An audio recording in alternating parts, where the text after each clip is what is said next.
Hey guys, tonight we're diving into something that'll make you grateful for every modern convenience you've ever taken for granted.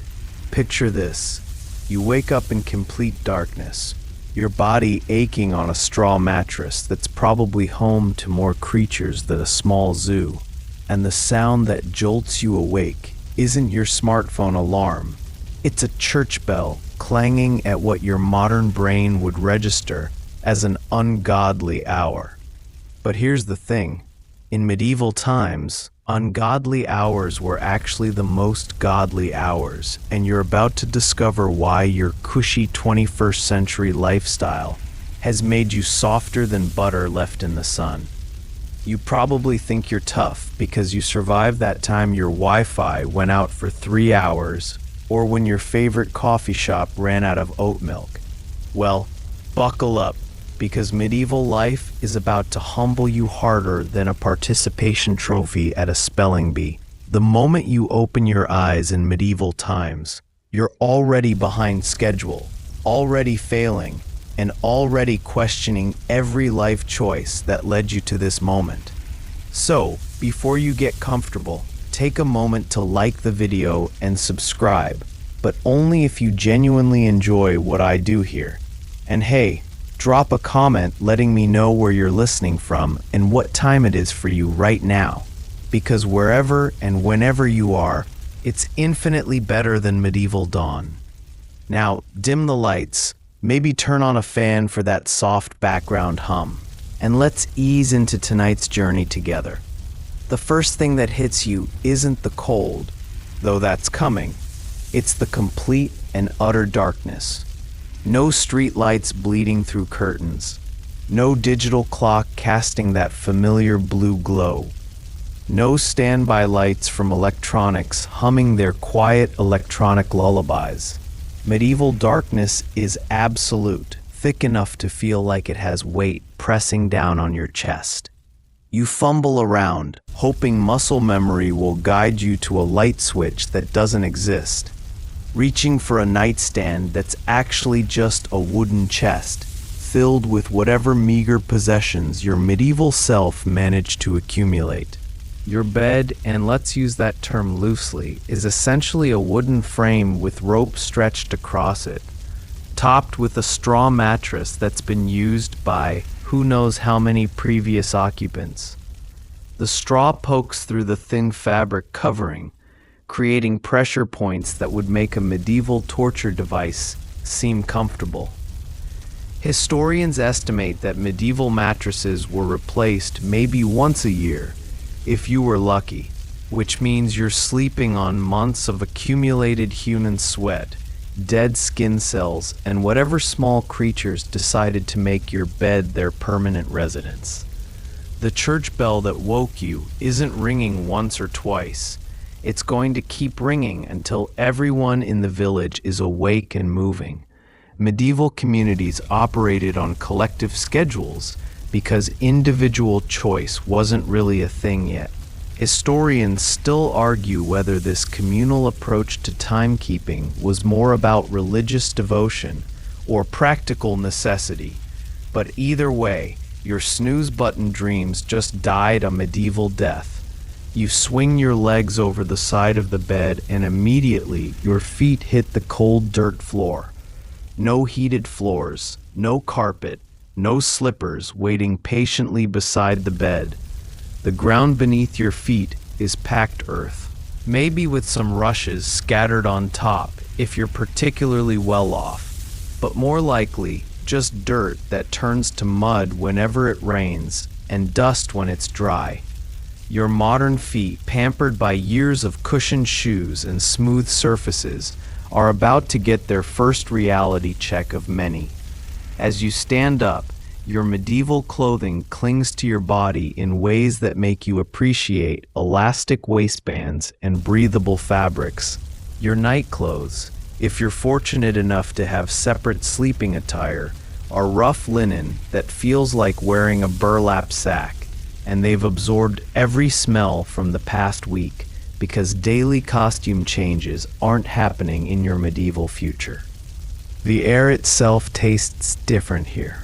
Thick with wood smoke, animal odors, and human scents that would send your modern sensibilities running for the nearest Bath and Body Works. There's no air freshener, no ventilation system, no opening a window to let in fresh air, because glass windows are luxury items that most people will never experience. Instead, you have wooden shutters that keep out rain and wind, but also trap every smell inside like a medieval potpourri from hell. The smell hits you like a medieval freight train, and suddenly you understand why people in historical movies always look vaguely uncomfortable. Your nose, accustomed to a world of soap, shampoo, deodorant, and industrial-strength air fresheners, is about to file a formal complaint with your brain. Medieval hygiene wasn't just different.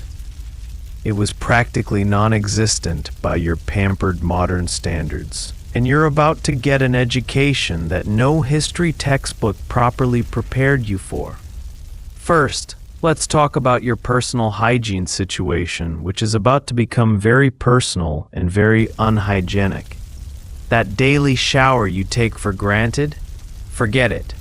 Medieval people bathed maybe once a month if they were wealthy, once a season if they were average, and some lent entire years between what they generously called baths. The medieval mindset viewed excessive bathing as potentially dangerous to your health, believing that water could weaken your body and make you susceptible to disease. Historians still argue whether this fear of bathing stemmed from medical theories or practical concerns about contaminated water sources. But either way, your morning shower routine just became an annual event. Your hair, which you probably washed yesterday without thinking twice about it, is now a greasy, tangled mess that would make a scarecrow jealous. Medieval hair care involved occasional combing and maybe some herbs if you were feeling fancy. But mostly people just lived with whatever their hair decided to do. Women covered their hair, not just for religious reasons, but because unwashed hair was considered unseemly in public. Men often kept their hair shorter, partly for practical reasons. When you're not washing it regularly, less hair means fewer problems. But here's where it gets really interesting. Medieval people weren't completely oblivious to cleanliness. They just had different standards and methods. Wealthy individuals might have their servants rub them down with linen cloths, a process called dry cleaning that was supposed to remove dirt and oils without the dangerous effects of water. Some people used perfumes and herbs to mask odors, creating scent combinations that would either be fascinating or terrifying to your modern nose. The wealthy had access to imported soaks made from animal fats and plant ashes. But these were luxury items that cost more than most people earned in weeks. Regular folks made do with sand, ash, or simply rubbing themselves with rough cloth. Your modern soap collection, from gentle morning cleansers to exfoliating body washes, represents more cleaning technology than most medieval people encountered in their entire lives. Teeth cleaning presents another delightful challenge for your modern sensibilities. No toothbrush, no toothpaste, no mouthwash, no dental floss. Just maybe a frayed stick if you're innovative, and some salt or herbs if you're desperate. Medieval dental hygiene involved chewing on aromatic herbs like mint or rosemary, which actually wasn't a terrible idea. But it wasn't exactly preventing the kind of tooth decay that would make medieval smiles a horror show by your standards.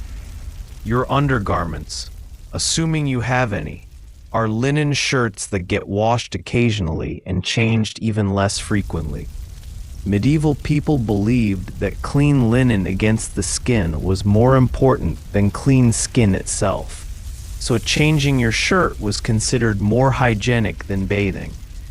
This means you might go weeks wearing the same basic clothing, with only the outermost layers being swapped out for different occasions.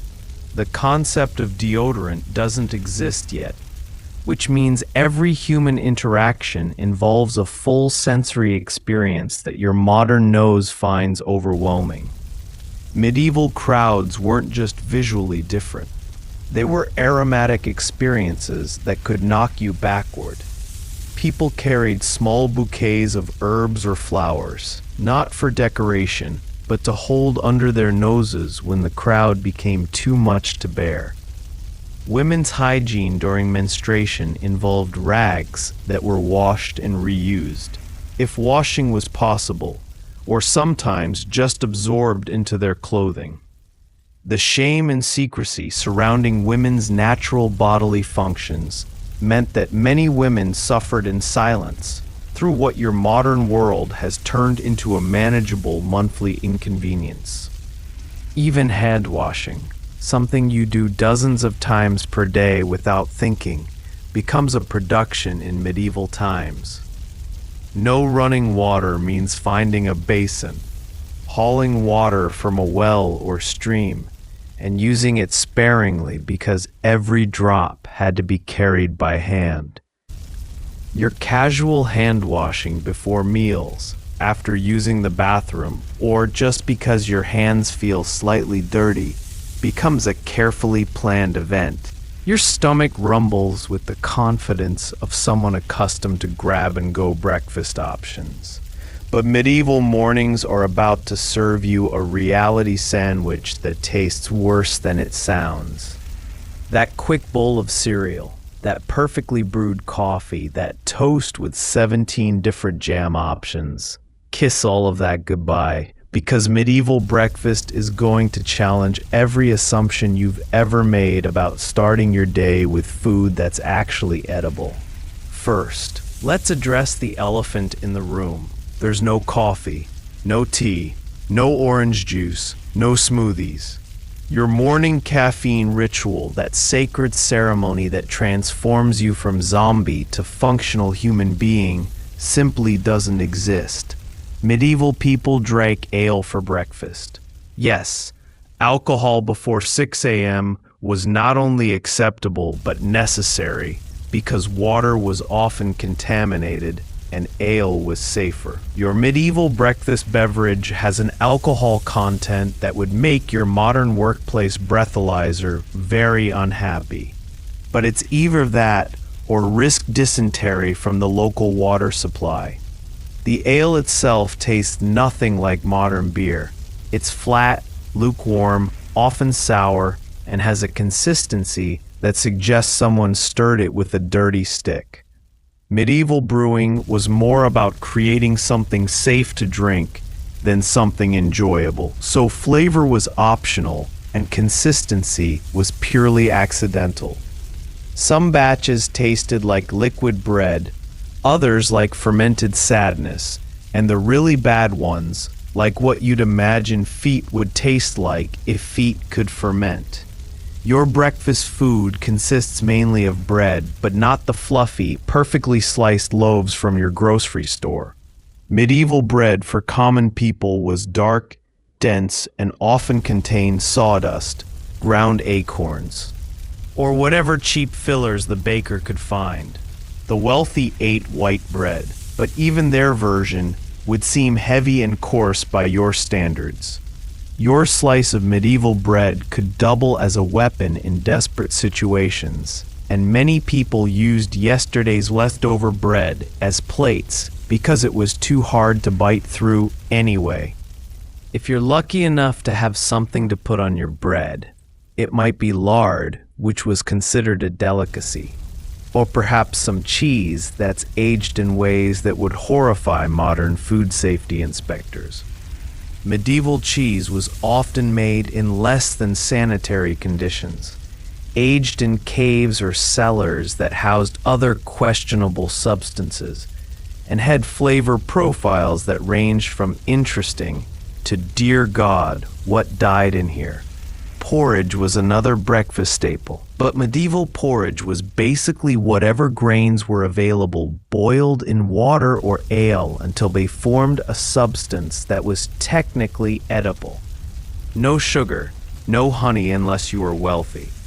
No cinnamon or vanilla or any of the flavor enhancers that make modern oatmeal palatable.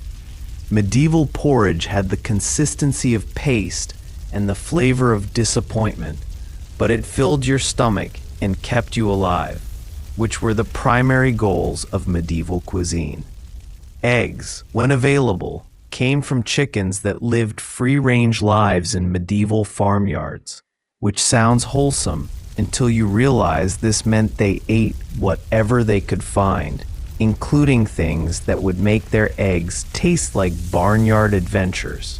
No refrigeration meant eggs were often questionable in terms of freshness, and your modern expiration date anxiety would be constantly triggered by medieval egg roulette.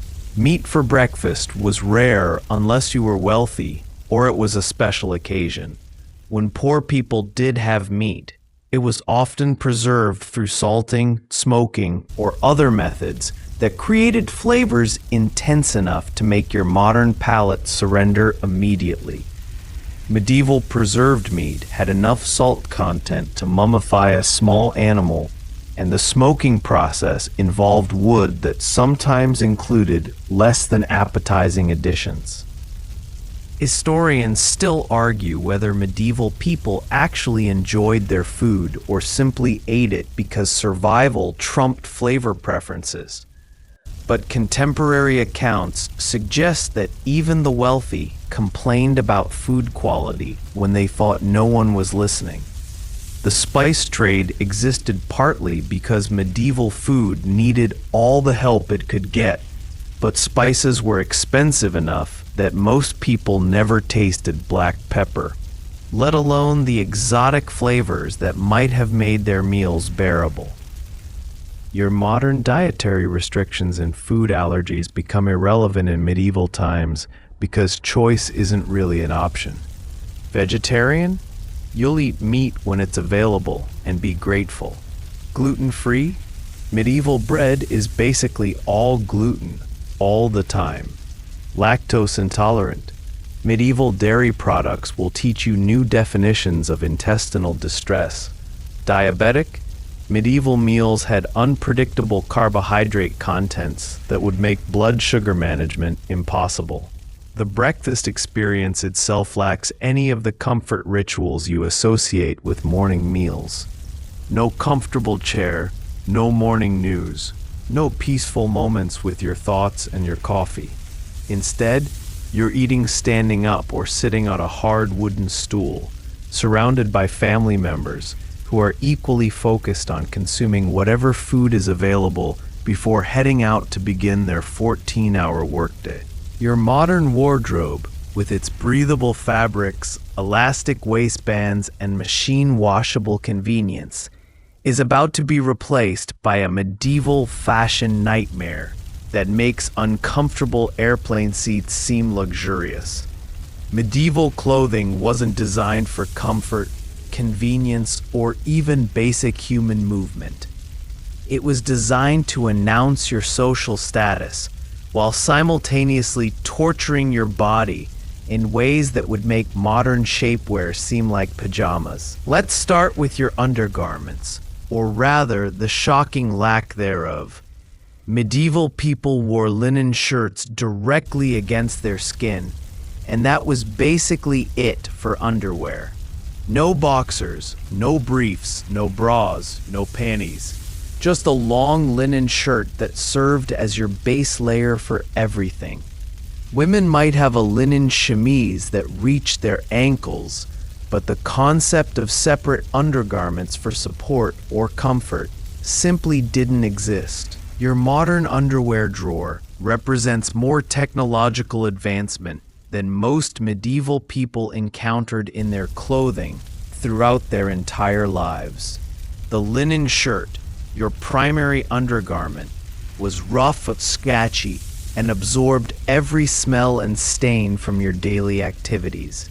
It got washed occasionally, maybe once a week if you were diligent, but more often it was simply worn until it became too disgusting to tolerate. The wealthy had multiple linen shirts and could change them more frequently, but common people often owned only one or two, meaning your underwear situation was basically a choose-your-own-adventure of discomfort.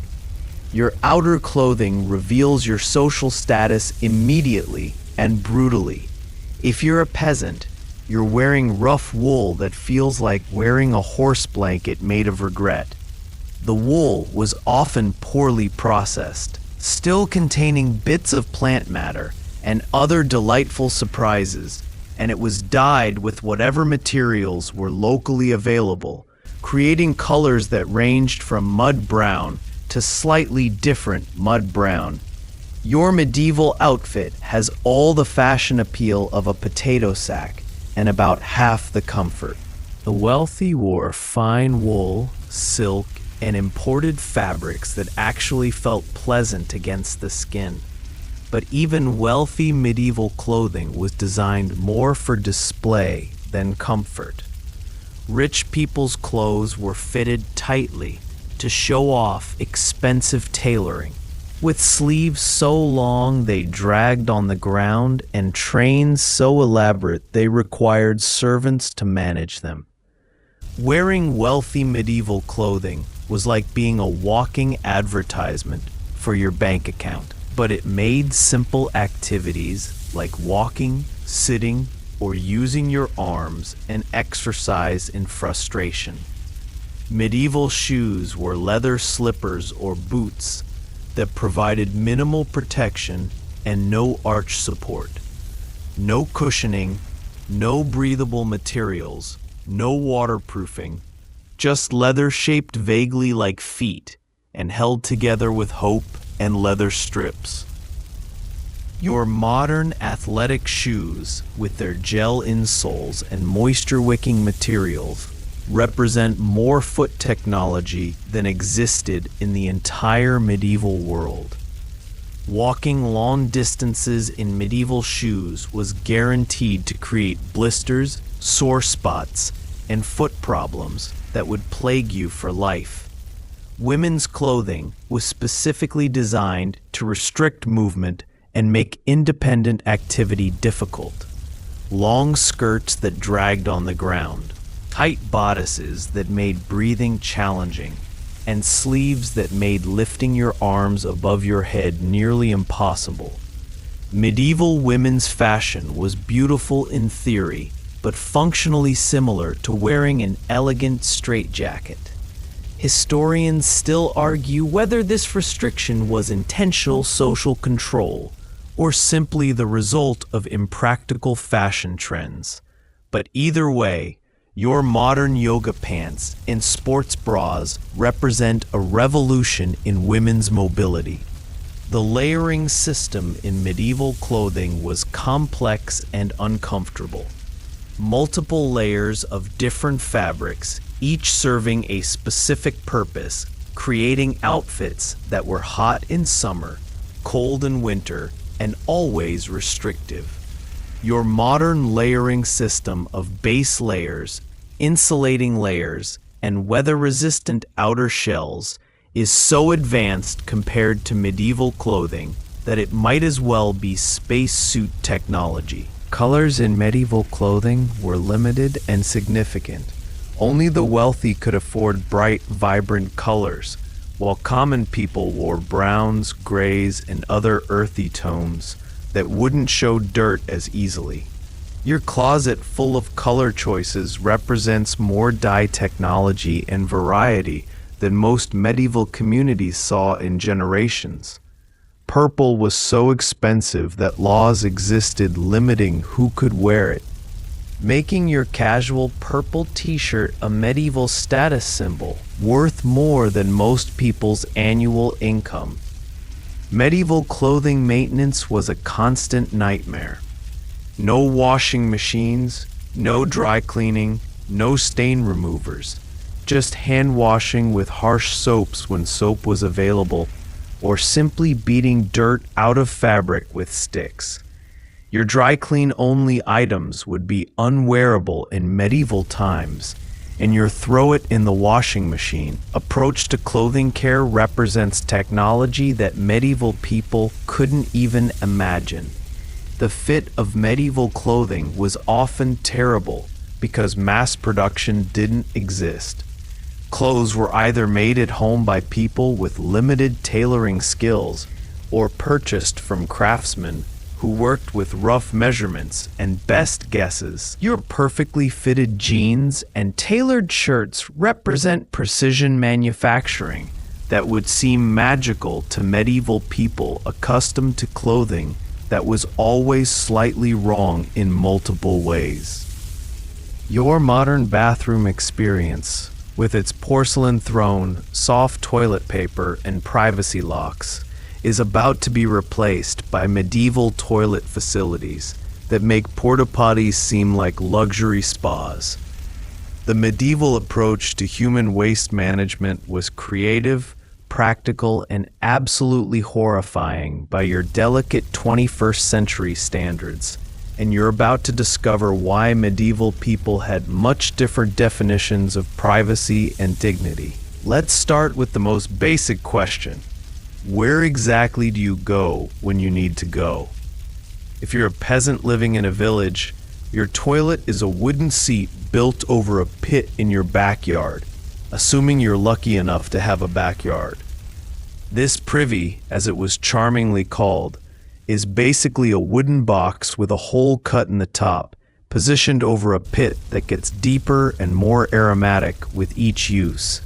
No walls, no door, no privacy, just you, the elements, and whatever neighbors happen to be walking by during your most vulnerable moments.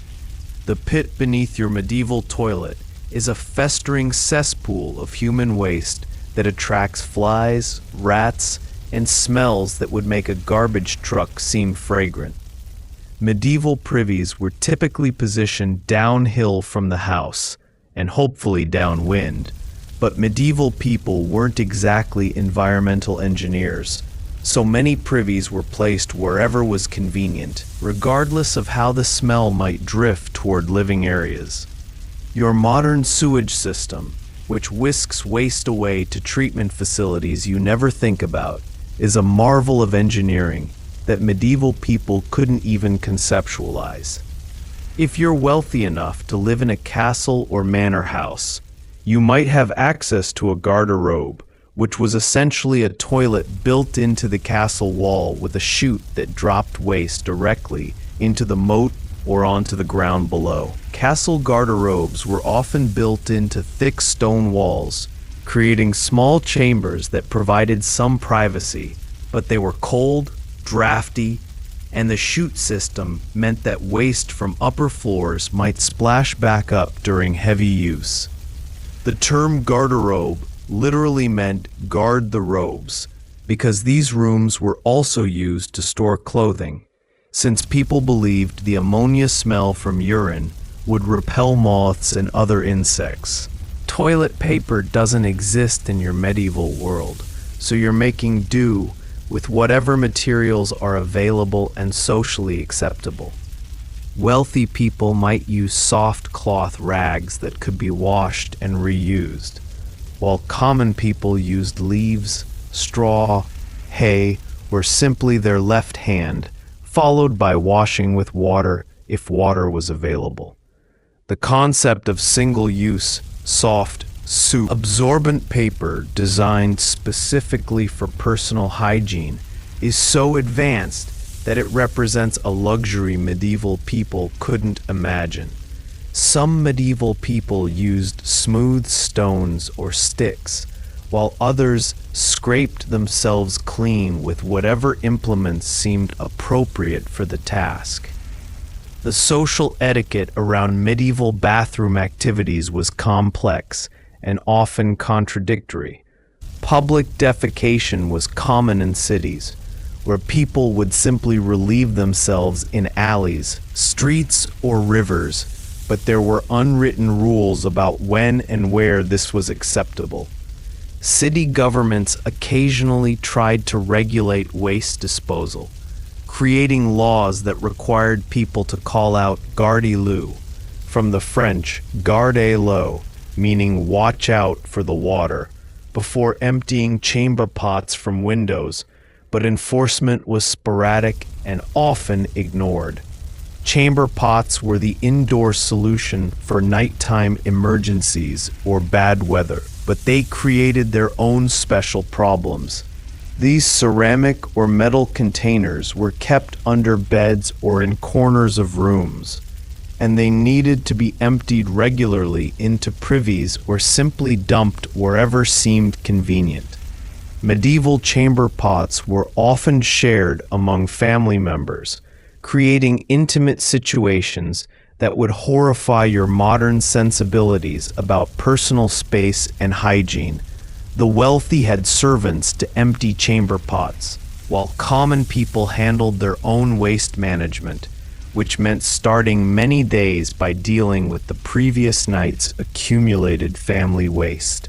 Medieval cities were particularly challenging for waste management because thousands of people lived in close proximity without adequate disposal systems. Streets often served as open sewers, with waste flowing downhill toward rivers or simply collecting in low-lying areas until rain washed it away. London's famous gong farmers were professional waste removers who cleaned out privies and transported waste outside city walls. But their services were expensive and not always available. Historians still argue whether medieval people were genuinely unconcerned about sanitation or simply had no choice but to live with conditions that would be considered uninhabitable today. Women faced additional challenges during menstruation, when privacy and cleanliness became even more important, but were often impossible to achieve. Medieval women used rags or absorbent materials that had to be washed and reused, but washing facilities were limited and privacy was scarce. The shame and secrecy surrounding women's bodily functions meant that many women suffered through menstrual periods without adequate facilities or support, making an already difficult time even more challenging. The psychological impact of medieval toilet facilities on your modern mind would be devastating. Your expectation of privacy, cleanliness, and comfort during intimate moments would be shattered by the public, unsanitary, and uncomfortable reality of medieval waste management. The simple act of using the bathroom, something you do multiple times daily without thinking, becomes a carefully planned expedition that requires courage, timing, and often physical discomfort that would make you appreciate every modern toilet you've ever taken for granted. Your modern medical experience, with its sterile hospitals, trained doctors, and FDA-approved medications, is about to be replaced by medieval healthcare that makes witch doctors seem like Nobel Prize winners.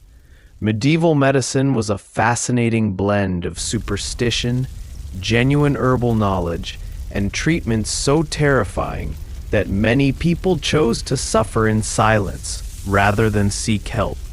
Your health insurance definitely doesn't cover medieval medical practices, and honestly, that's probably for the best. Let's start with your medieval doctor, assuming you're wealthy enough to afford one. Medieval physicians were educated men who studied ancient texts from Greek and Roman sources, but their understanding of human anatomy was based largely on guesswork and religious restrictions that prevented human dissection.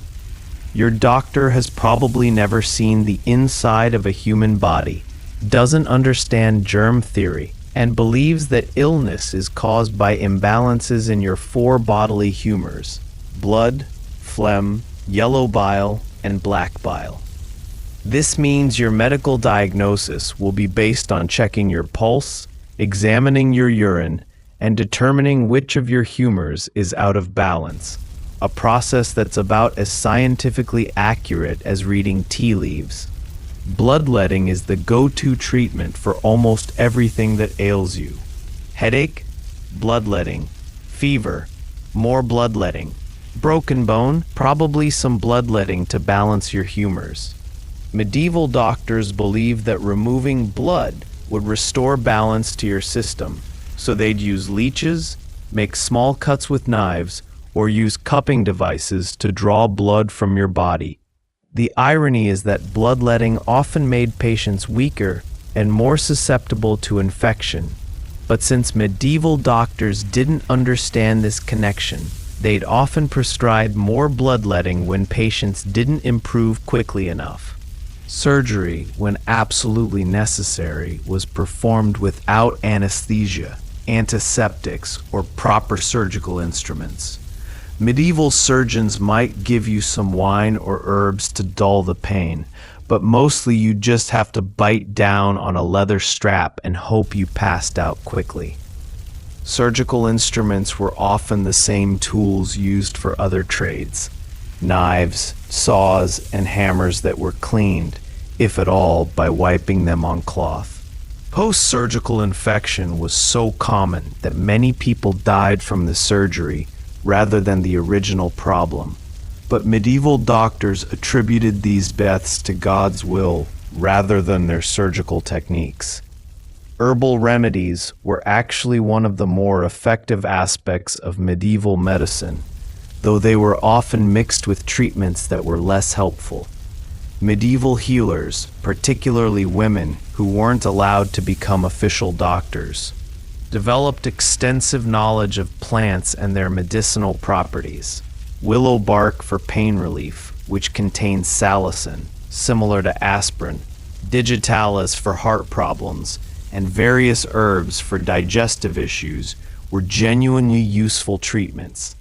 However, these effective remedies were often combined with prayers, chants, and rituals that were believed to be equally important for healing.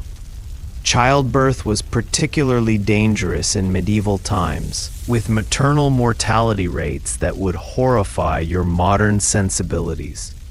Medieval midwives had practical experience and traditional knowledge, but they lacked understanding of sterile procedures, proper positioning techniques, and emergency interventions. Women often died from infections, bleeding, or complications that would be easily treatable with modern medical knowledge. Historians still argue whether medieval midwives were more effective than male doctors who occasionally attempted to assist with births. But either way, having a baby was a life-threatening gamble that many women didn't survive. Mental illness was understood through religious and supernatural frameworks that blame demonic possession, moral failings, or divine punishment for psychological problems. Treatment might involve exorcism, prayer, pilgrimage, or simply restraining the patient until they recovered or died. Medieval people recognized that some individuals behaved differently, but their explanations and treatments were based on spiritual rather than medical understanding, leading to treatments that were often more harmful than helpful. Dental care was primitive and painful, often performed by barbers who also handled minor surgery and bloodletting. Tooth extraction was done with crude tools and no pain relief, while dental hygiene was virtually non-existent for most people. Medieval people often suffered from severe tooth decay, gum disease, and dental abscesses that could be life-threatening. Your modern dental anxiety would be nothing compared to medieval dental reality, where tooth problems were often ignored until they became unbearable. Prescription medications didn't exist, so medieval treatments relied on whatever plants, minerals, or animal products were locally available. Some remedies were genuinely helpful, others were harmless but useless, and some were actively dangerous. Mercury was used to treat various conditions, despite being highly toxic. While opium was occasionally available for severe pain, but was expensive and unreliable in quality. Your modern medicine cabinet, with its precise dosages and scientifically tested medications, represents pharmaceutical advancement that medieval people couldn't even imagine. The concept of medical licensing and standardized training didn't exist for most medieval healers, so anyone could claim medical expertise without proving their knowledge or abilities. This led to a wide range of treatment quality, from skilled herbalists with generations of passed-down knowledge to complete charlatans who preyed on desperate patients. Your modern system of medical education, licensing, and oversight protects you from practitioners whose qualifications might be limited to confidence and desperation.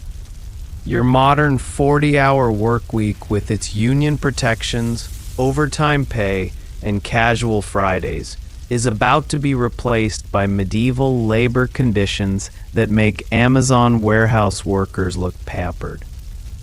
Medieval work began before sunrise and ended after sunset, involved physical labor that would break your modern body in hours, and offered zero job security, benefits, or hope for career advancement. Your LinkedIn profile is about to become tragically irrelevant in a world where your social class determines your profession. An escape is virtually impossible. If you're a peasant, which statistically you probably are, your workday begins when you can barely see your hand in front of your face, and ends when darkness makes continuing impossible. Agricultural work in medieval times was backbreaking, constant, and entirely dependent on weather conditions that could destroy months of effort in a single afternoon. You'll spend your days bent over in fields, using hand tools that haven't changed much since the Bronze Age, harvesting crops that mostly belong to your feudal lord, while keeping barely enough to survive until next season. Medieval farming involved none of the mechanization that makes modern agriculture possible. No tractors, no combines, no irrigation systems. Just you. A wooden plow, pulled by oxen if you're lucky, and endless acres of land that need to be worked by hand. Planting season means walking behind animals while scattering seeds by hand, hoping that birds, insects, and weather don't destroy your efforts. Harvest time means cutting grain with sickles, bundling it by hand, and carrying it to storage areas on your back because wheeled transportation was limited and expensive. Your medieval work schedule follows agricultural seasons rather than arbitrary human time divisions. Spring planting might require 18-hour days of intense physical labor, while winter offers brief respites that are quickly filled with equipment maintenance, animal care, and preparation for the next growing season. There are no weekends, no vacation days, no sick leave, just continuous cycles of seasonal work that determine whether you eat or starve based on your physical ability to perform demanding labor. Medieval craftsmanship, if you're skilled enough to escape agricultural work, offers slightly better conditions but equally demanding requirements. Blacksmiths, carpenters, and other artisans worked from dawn to dusk creating goods entirely by hand, using techniques that required years to master and physical strength that would challenge modern athletes. Your medieval craftwork involved standing over forge fires that make your workplace uncomfortably hot, hammering metal that requires precise timing and enormous strength, and creating products that must be perfect because there's no industrial backup system to replace your mistakes. The guild system that governed medieval crafts was simultaneously protective and restrictive, offering some job security while limiting your ability to innovate or advance beyond predetermined roles. Medieval guilds controlled who could practice specific trades, what techniques were acceptable, how much work could be produced, and what prices could be charged. Your modern entrepreneurial spirit would be crushed by guild regulations that prevented competition and innovation in favor of maintaining traditional methods and social stability. Women's work in medieval times was equally demanding but less recognized and compensated. Medieval women handled all domestic responsibilities while also contributing to agricultural work, textile production, and often small-scale commerce. Running a medieval household meant managing food production and preservation, clothing manufacture, childcare, and often helping with whatever work their husbands performed. Medieval women worked constantly, but rarely controlled the fruits of their labor, making your modern work-life balance seem like a luxury that medieval people couldn't even conceptualize.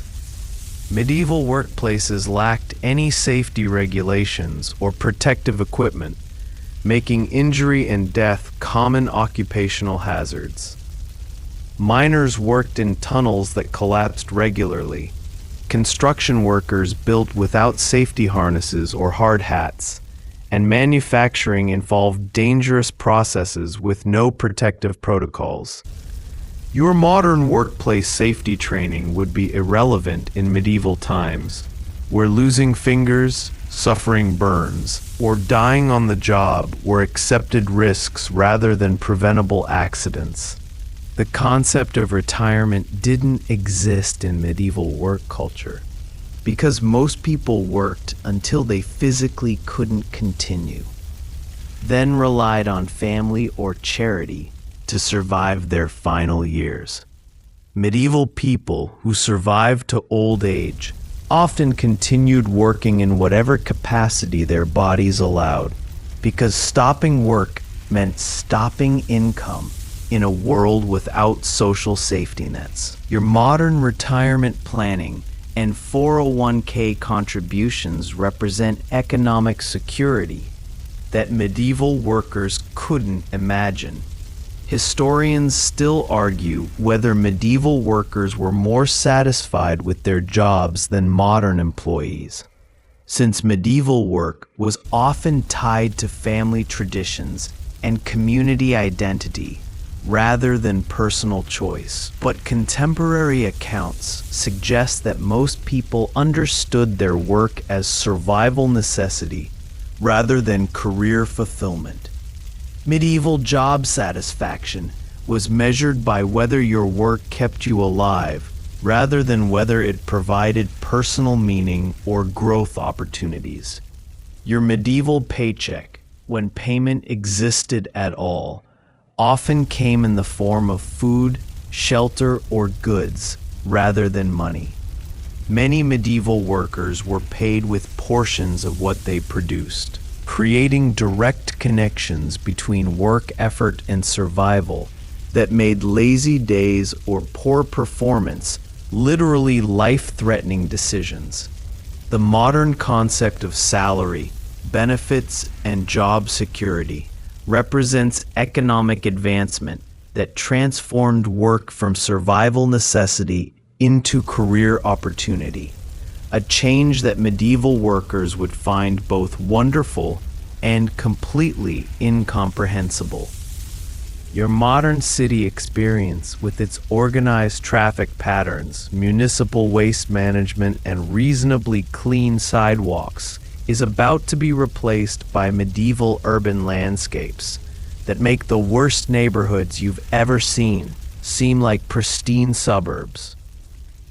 Medieval cities were crowded, chaotic, and absolutely disgusting by your delicate modern standards, combining thousands of people with zero urban planning to create environments that would make a landfill seem inviting. Medieval streets weren't paved with asphalt, concrete, or even decent stone. They were dirt paths that turned into muddy rivers when it rained and dusty cesspools when it was dry. These streets served as highways for people, animals, and waste, creating a multi-sensory experience that would overwhelm your modern sensibilities within minutes. Horses, oxen, pigs, and chickens wandered freely through urban areas, leaving deposits that mixed with human waste, food scraps, and general garbage to create a medieval street cocktail that would challenge your strongest stomach medication. The smell of medieval cities was legendary, even by medieval standards, with contemporary accounts describing urban odors that could be detected from miles away. Raw sewage flowed down streets in open channels. Animal waste accumulated wherever animals happened to be, and rotting food scraps were simply thrown out windows or doorways to decompose wherever they landed. Your modern city's trash collection, storm drains, and sanitation systems represent municipal engineering that medieval people couldn't even imagine, let alone implement. Medieval houses were built so close together that fire was a constant threat, and privacy was virtually non-existent. Upper floors of buildings often projected out over streets, creating tunnels that blocked sunlight and trapped odors, while making navigation feel like walking through a maze designed by claustrophobic architects. Your personal space bubble would be constantly violated in medieval cities where people lived, worked, and conducted business in cramped conditions that would violate modern fire codes, health regulations, and basic human dignity standards. Noise levels in medieval cities were constant and overwhelming, combining human voices with animal sounds, craft work, and religious bells that rang throughout the day and night. Blacksmiths hammered metal, carpenters sawed wood, merchants shouted their wares, and animals made whatever noises animals make when they're stressed, hungry, or simply existing in urban environments. Your modern noise pollution complaints would seem laughable in medieval cities, where quiet moments were rare and silence was suspicious. Water sources in medieval cities were often contaminated by the same waste that filled the streets, making every drink a potential health hazard. Wells and streams that served as water supplies were frequently downstream from latrines, animal pens, and industrial activities that polluted water with substances that would horrify modern environmental inspectors. Your tap water, with its municipal treatment and quality testing, represents technology that medieval people desperately needed but couldn't develop. Medieval markets were chaotic affairs where vendors sold whatever they could produce or acquire, often without any quality control or health regulations. Food vendors sold meat that had been sitting in the sun for unknown periods, bread that might contain sawdust or other fillers, and dairy products that were questionable even by medieval standards. Your modern grocery store, with its expiration dates, health inspections, and quality standards, would seem like magical abundance to medieval people accustomed to food roulette. Crime in medieval cities was common and often violent, with city governments that lacked effective police forces or criminal justice systems. Pickpockets, con artists, and violent criminals operated openly in crowded areas, while city authorities focused more on collecting taxes than protecting citizens. Your modern urban safety concerns would be minor inconveniences compared to medieval city dangers, where assault, robbery, and murder were daily possibilities rather than rare exceptions. Medieval city construction involved building techniques that prioritized speed and economy over safety or durability. Buildings collapsed regularly. Poorly constructed structures leaked and flooded, and fire hazards were built into every neighborhood design. Your modern building codes, safety inspections, and architectural standards protect you from construction failures that medieval people simply accepted as normal urban risks. The social mix in medieval cities created constant tension between different classes, professions, and ethnic groups who were forced to live in close proximity without modern systems for managing diversity or conflict.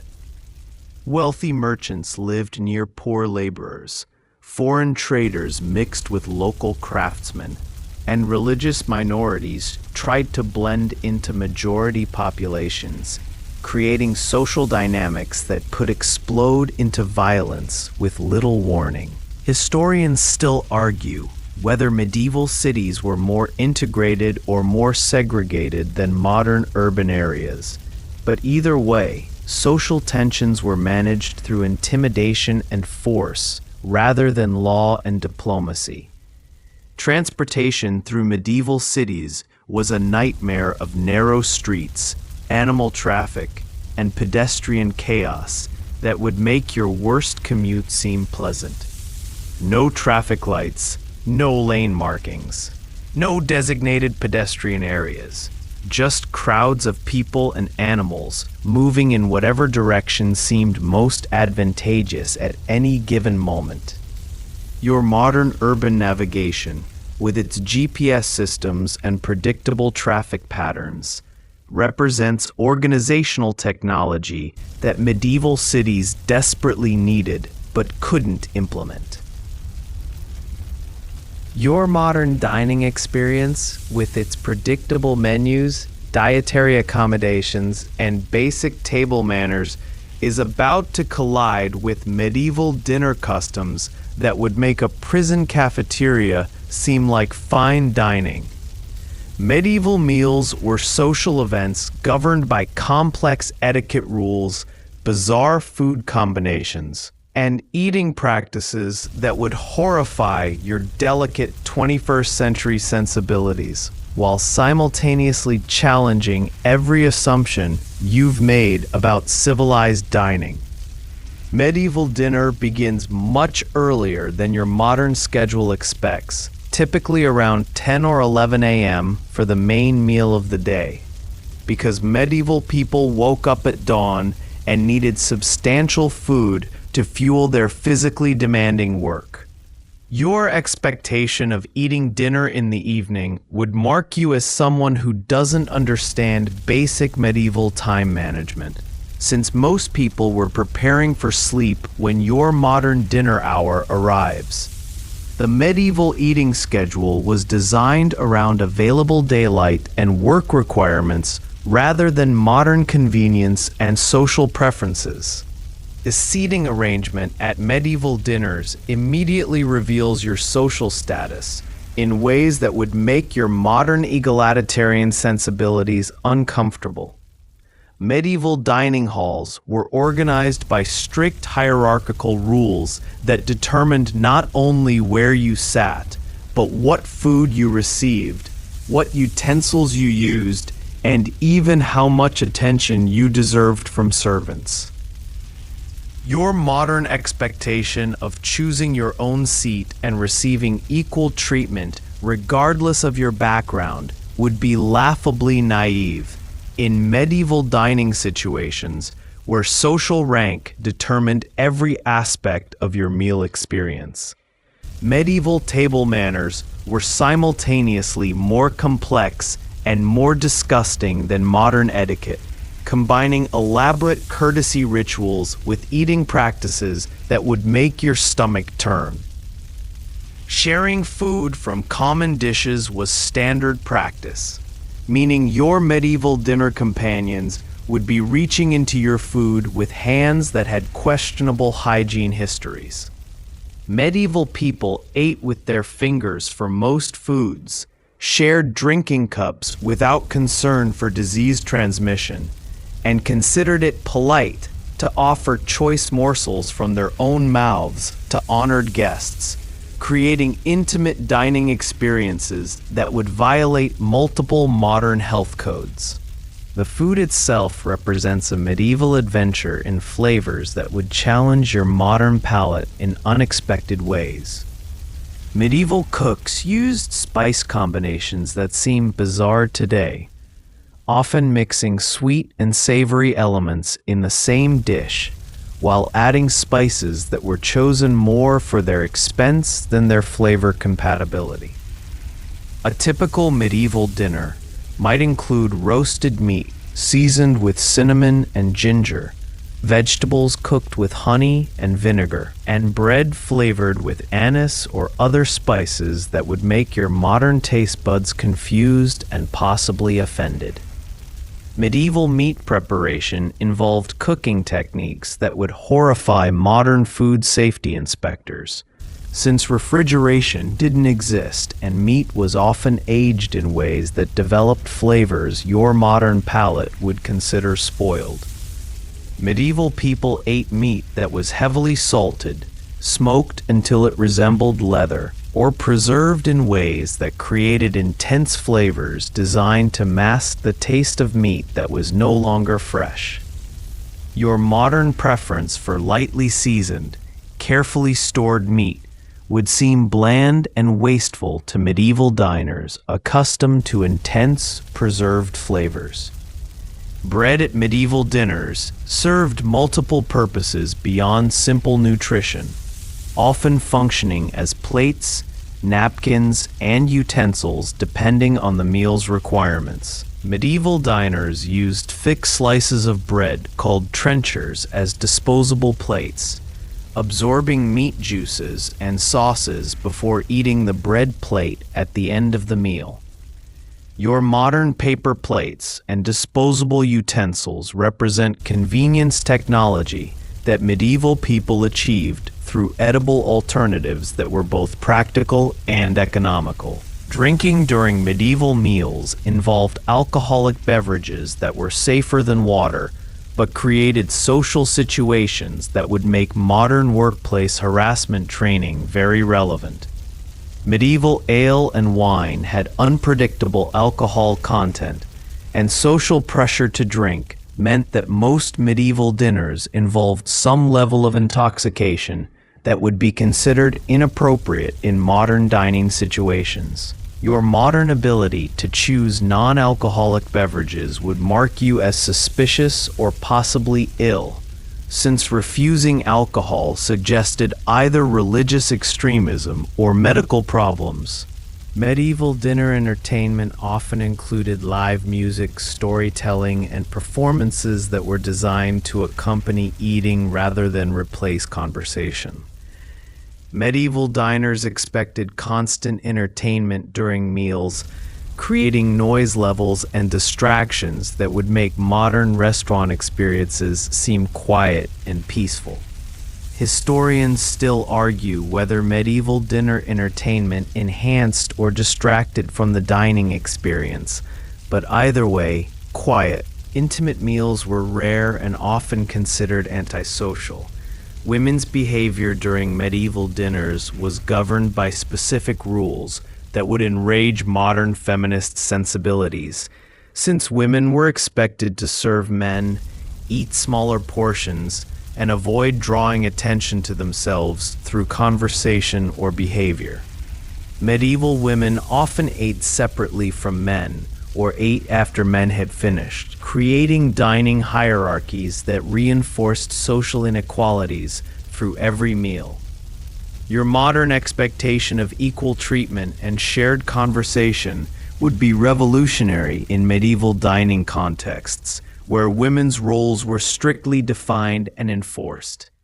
The cleanup after medieval dinners involved washing practices that would challenge modern hygiene standards, since soap was expensive and hot water required significant effort to produce. Medieval dishes were often cleaned with sand, ash, or simply wiped clean with cloth, creating cleanliness standards that would horrify modern dishwashing practices. Your modern dishwasher and antibacterial soap represent cleaning technology that medieval people needed but couldn't develop, leaving them with cleaning methods that were barely adequate for basic sanitation. Your modern justice system, with its presumption of innocence, constitutional rights, and lengthy appeals processes, is about to be replaced by medieval criminal justice that makes Judge Judy seem like a bleeding heart liberal. Medieval law enforcement was swift, brutal, and often based more on social status and public entertainment than actual guilt or innocence. Your Miranda rights are about to become medieval wrongs, and your expectation of fair trials is going to meet medieval reality with all the gentleness of a sledgehammer to the face. Medieval law enforcement began with the concept of collective responsibility, meaning that if someone in your community committed a crime and escaped, the entire community could be held responsible and punished accordingly. Your modern individualistic approach to criminal responsibility would be foreign to medieval justice systems that viewed crime as community failure rather than personal choice. If your neighbor stole something and fled town, you and everyone else in your village might face fines, punishment, or worse, simply because you lived nearby when the crime occurred. The trial process in medieval times was often based on methods that would make modern legal scholars weep with frustration. Trial by ordeal was a popular method for determining guilt, involving tests like carrying hot iron bars, plunging hands into boiling water, or being thrown into rivers to see if God would intervene to save the innocent. Your modern understanding of evidence, witnesses, and logical reasoning would be replaced by medieval belief that divine intervention would protect the innocent and punish the guilty through physical trials that were essentially torture sessions with religious justification. Trial by combat was another medieval legal innovation that allowed accused persons to fight their accusers in single combat, with the winner being declared innocent by divine judgment. If you were physically weak, elderly, or simply not skilled in combat, you could hire a champion to fight for you, creating a legal system where justice was determined by whoever could afford the best fighter. Your modern legal representation involves lawyers arguing cases with words and evidence, while medieval legal representation might involve hiring someone to beat your opponent unconscious with weapons. Medieval punishments were designed to be public spectacles that served as entertainment and deterrent simultaneously, creating criminal justice events that drew crowds like modern sporting events. Public executions, floggings, and other punishments were community gatherings where people brought food, children, and festive attitudes to watch fellow humans suffer for their crimes. Your modern prison system, with its emphasis on rehabilitation and humane treatment, would seem impossibly soft to medieval people accustomed to justice that was immediate, visible, and intentionally brutal. The stocks and pillory were common punishments that combined public humiliation with physical discomfort, forcing criminals to stand or sit in uncomfortable positions while community members threw rotten food, excrement, or other unpleasant substances at them. Your modern understanding of cruel and unusual punishment would be stretched to its limits by medieval justice systems that viewed public humiliation and physical abuse as necessary components of effective law enforcement.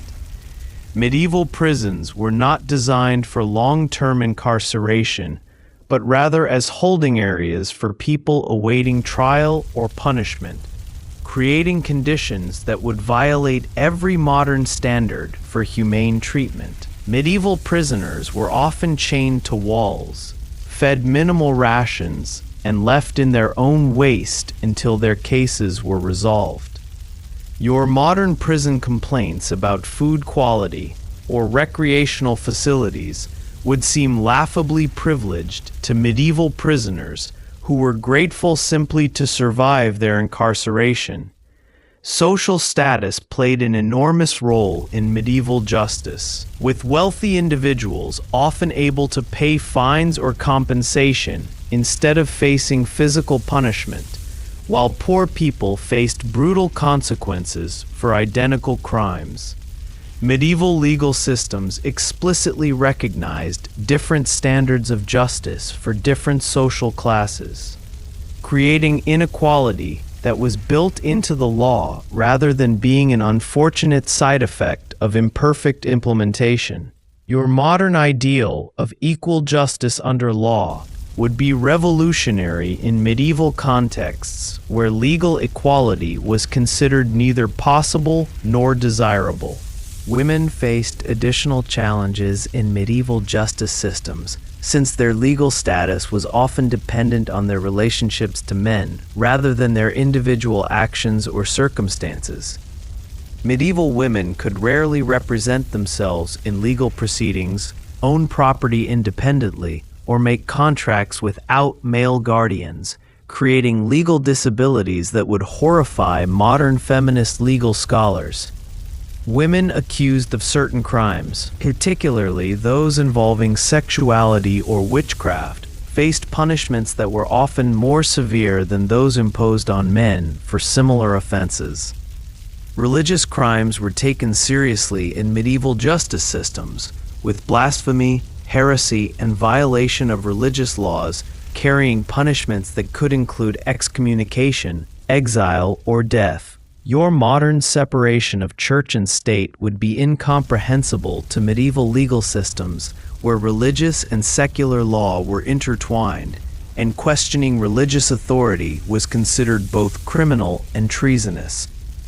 Medieval people lived under multiple legal systems simultaneously, including royal law, church law, and local customs that could conflict with each other in ways that made legal compliance nearly impossible. Historians still argue whether medieval justice was more effective than modern legal systems at preventing crime and maintaining social order. But contemporary accounts suggest that medieval people lived in constant fear of both criminals and the justice system itself. The swift, brutal nature of medieval punishment may have deterred some crimes, but it also created a culture of violence and revenge that perpetuated cycles of criminal behavior rather than breaking them. Your modern weather experience, with its 5-day forecasts, heating and air conditioning and waterproof everything, is about to be replaced by medieval weather reality that makes camping seem like luxury living. Medieval people faced storms, cold, heat, and seasonal changes with no advance warning, inadequate shelter, and clothing that offered minimal protection against nature's mood swings. Your weather app is about to become completely useless in a world where surprise storms could literally kill you without warning. Medieval weather prediction was based on folklore, animal behavior, and religious interpretation rather than meteorological science, creating forecasting systems that were about as accurate as throwing darts at a calendar. Medieval people watched clouds, wind patterns, and animal activities to guess what weather might be coming, but their predictions were often wrong in ways that could be catastrophic for agricultural planning or travel decisions. Your modern 7-day forecast, with its satellite imagery and computer modeling, represents weather prediction technology that medieval people desperately needed but couldn't even imagine. Winter in medieval times was a survival challenge that tested human endurance against cold that could be literally deadly. Medieval houses had minimal insulation, ineffective heating systems, and drafts that made indoor temperatures barely warmer than outdoor conditions. Your central heating system, programmable thermostats, and insulated windows represent comfort technology that would seem magical to medieval people who spent winters wearing multiple layers of clothing indoors and still shivering constantly. Medieval people often shared beds not for intimacy, but for survival, since body heat was sometimes the only thing preventing freezing to death during extreme cold snaps. Medieval heating involved wood-burning fires that created their own dangers while providing inadequate warmth for large spaces. Fireplaces were inefficient, smoky, and required constant attention to maintain, while also presenting fire hazards that could destroy entire buildings. Your modern heating system, which maintains consistent temperatures without requiring constant fuel management or creating fire risks, represents engineering that medieval people needed but couldn't develop with their available technology and materials. Summer heat was equally challenging in medieval times, since cooling technology didn't exist and medieval clothing was designed more for modesty than comfort. Medieval people faced hot weather wearing multiple layers of heavy fabric, creating heat-related health problems that would be easily preventable with modern cooling technology. Your air conditioning, electric fans, and breathable fabrics represent cooling solutions that medieval people couldn't even conceptualize, leaving them to suffer through heat waves with only shade and prayer for relief. Storms in medieval times were terrifying events that could destroy crops, buildings, and lives without any advance warning to allow preparation or protection.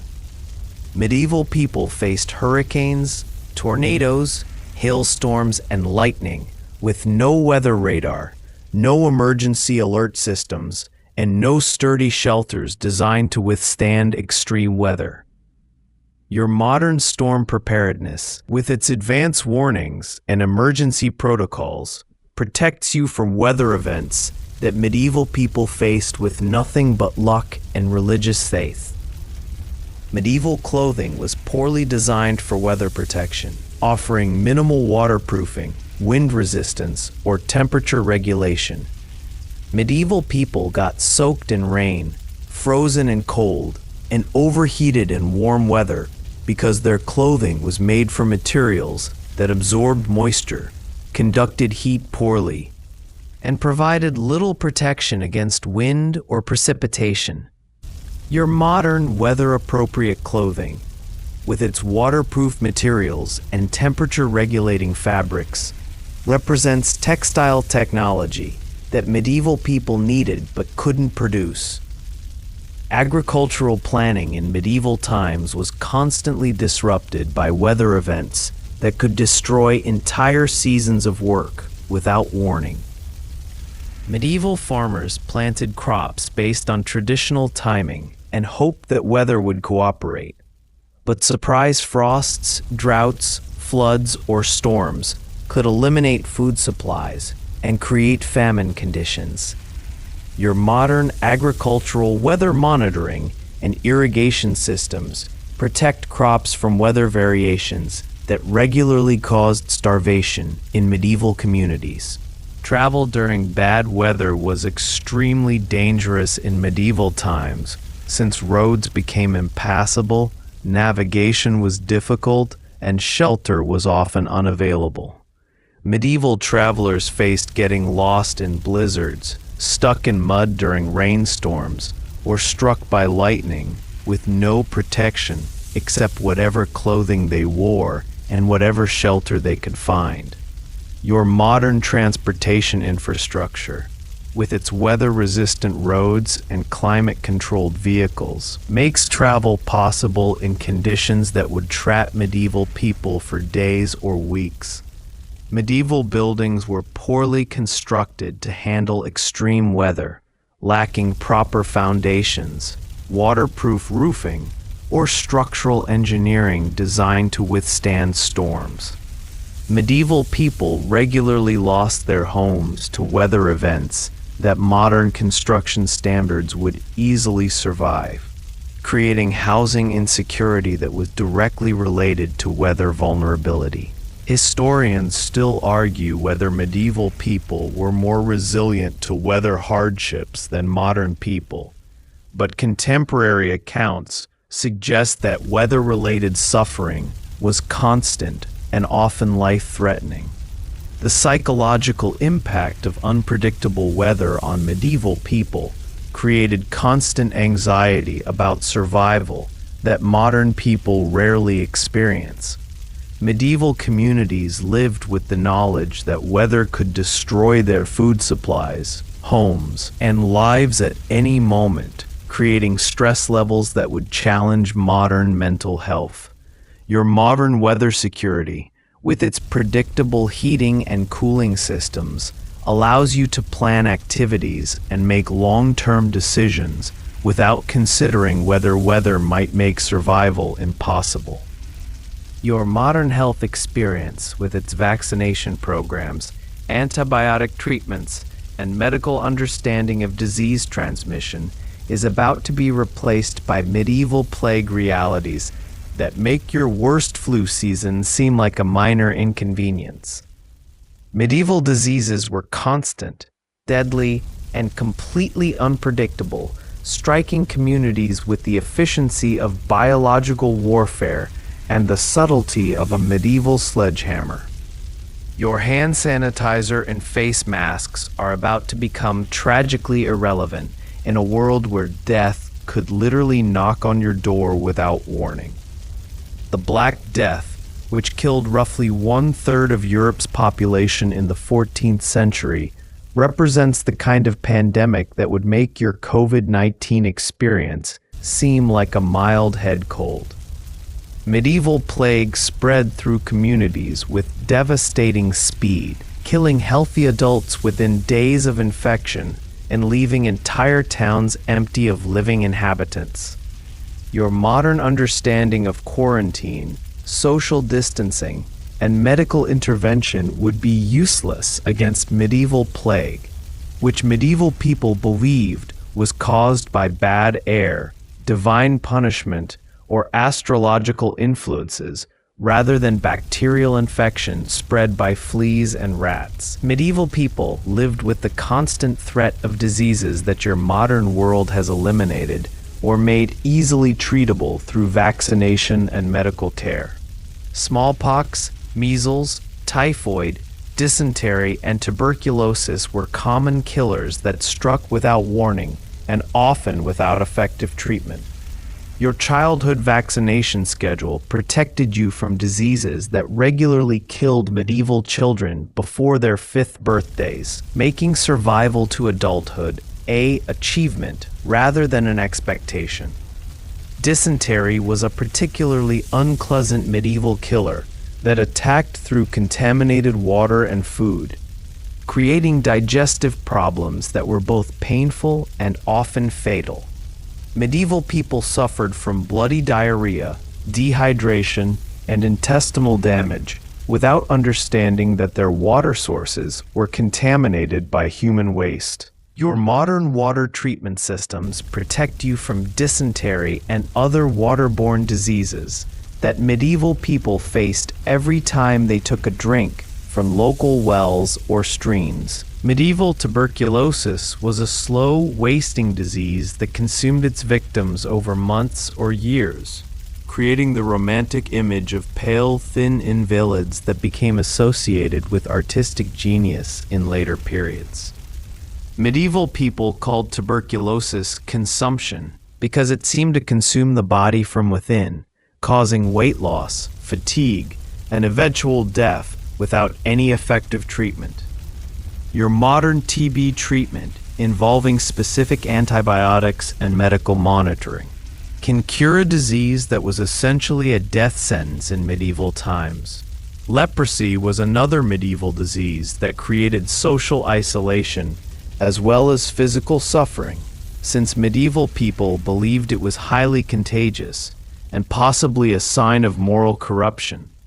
Medieval lepers were often forced to live in separate communities, wear special clothing to identify their condition, and ring bells to warn healthy people of their approach. Your modern understanding of leprosy as a treatable bacterial infection would be revolutionary to medieval people, who viewed it as divine punishment or moral failing. Medieval childbirth was particularly dangerous because of puerperal fever, a bacterial infection that killed new mothers at rates that would horrify modern obstetric specialists. Medieval women faced childbirth knowing that infection could kill them within days of delivery, creating maternal mortality rates that made pregnancy a life-threatening condition.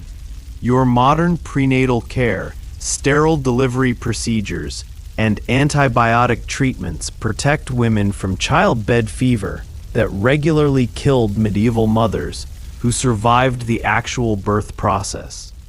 Mental illness in medieval times was often attributed to demonic possession, divine punishment, or supernatural influences, rather than medical conditions requiring treatment. Medieval people with depression, anxiety, schizophrenia, or other mental health conditions were often subjected to exorcism, imprisonment, or abandonment rather than medical care. Your modern understanding of mental health as treatable medical conditions would be revolutionary to medieval people who viewed psychological problems as spiritual or moral failures. Medieval people also faced diseases that were directly related to their poor living conditions, including scurvy from inadequate nutrition, rickets from lack of sunlight and proper diet, and various infections from unsanitary living conditions. Your modern nutritional knowledge and food variety protect you from deficiency diseases that were common in medieval communities with limited food sources and poor understanding of dietary requirements. The spread of disease in medieval communities was accelerated by poor sanitation, crowded living conditions, and lack of understanding about disease transmission. Medieval people lived in close proximity to animals, human waste, and contaminated water sources, creating perfect conditions for disease outbreaks that could devastate entire regions. Your modern public health systems, with their disease surveillance and outbreak prevention protocols, protect you from epidemics that medieval people faced as regular occurrences. Historians still argue whether medieval people were more resilient to disease than modern people because of constant exposure that might have created stronger immune systems. But contemporary accounts suggest that medieval people lived in constant fear of illness that could kill them or their loved ones at any moment. The psychological stress of living with constant disease threats created anxiety that modern people rarely experience, since your medical system can treat or prevent most diseases that were death sentences in medieval times. Medieval remedies for serious diseases were often based on superstition, religious belief, and folk medicine rather than medical understanding, creating treatments that were sometimes helpful but often useless or harmful. Medieval people might try bloodletting for fever, prayer for plague, or herbal remedies for conditions that required surgical or pharmaceutical intervention, leading to suffering that could have been prevented with modern medical knowledge. Your modern secular worldview, with its scientific explanations and optional religious participation, is about to collide with medieval religious reality that makes the most devout modern believers seem like casual Sunday worshipers. Medieval Christianity wasn't just a personal faith choice. It was the complete framework for understanding reality, governing behavior, and explaining everything from weather patterns to political authority. Your ability to question religious teachings or live independently of church authority would mark you as dangerous, possibly insane, and definitely heretical in ways that could literally get you burned alive. Medieval religious authority controlled every aspect of daily life through a system of beliefs and practices that would make modern religious conservatives seem liberal by comparison.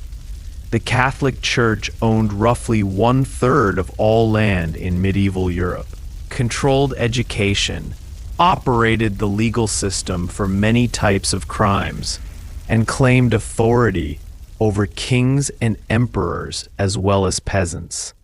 Your modern separation of church and state would be not just foreign, but actively treasonous to medieval people who viewed religious and political authority as inseparable aspects of divine order.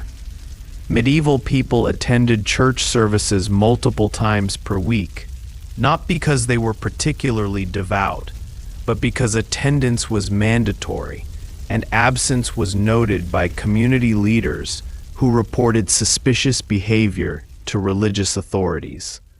Your modern ability to skip religious services without consequences would seem impossibly rebellious to medieval people who faced social ostracism, economic penalties, or worse, for failing to demonstrate proper religious devotion. Medieval church attendance was community surveillance disguised as worship, creating social pressure that made religious conformity a survival necessity. The medieval understanding of supernatural forces would challenge your modern rationalist worldview in ways that go far beyond simple religious belief.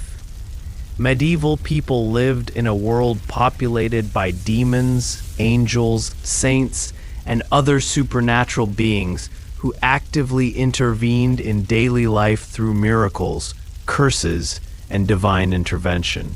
Your scientific explanations for natural phenomena would be considered dangerous skepticism that denied obvious spiritual realities that medieval people experienced regularly through religious visions, miraculous healings, and supernatural punishments. Medieval superstitions governed daily behavior through elaborate systems of beliefs about lucky and unlucky actions, protective rituals, and supernatural dangers that required constant vigilance. Medieval people avoided certain numbers, colors, and activities because they believed these could attract demonic attention or divine punishment. Your modern dismissal of superstition would mark you as someone who ignored obvious spiritual dangers, making you a liability to any community that depended on divine protection for survival. Religious festivals and holy days dominated the medieval calendar, creating a schedule where roughly 1/3 of the year was devoted to religious observances that required specific behaviors, foods, and activities. Medieval people planned their entire lives around religious calendar requirements that determined when they could work, what they could eat, whom they could marry, and how they could spend their time.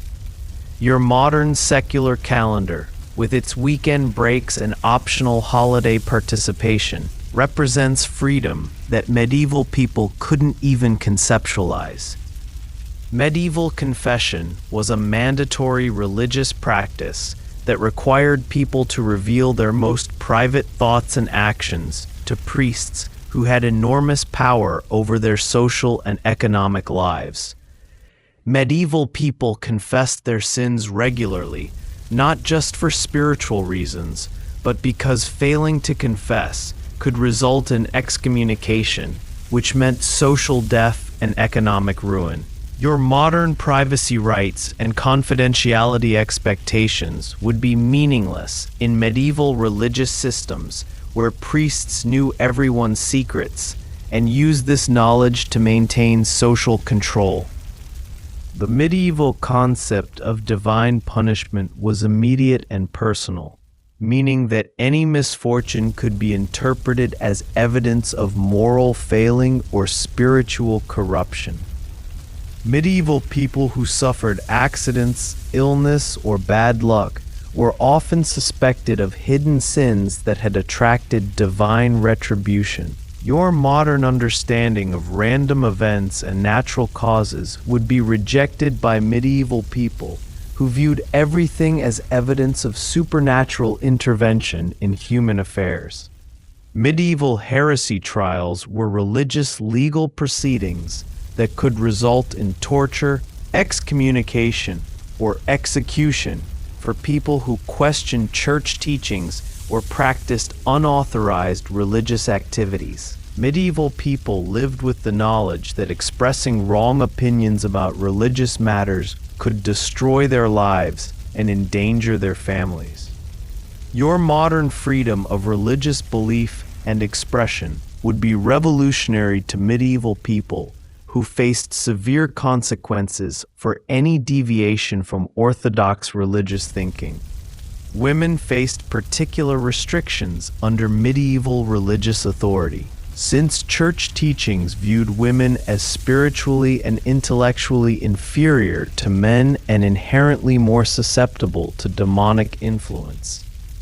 Medieval women were excluded from religious authority, forbidden from reading or interpreting religious texts independently, and subjected to special scrutiny for any behavior that seemed to challenge male religious authority. Your modern gender equality in religious matters would be heretical to medieval people who viewed female subordination as divinely ordained natural law.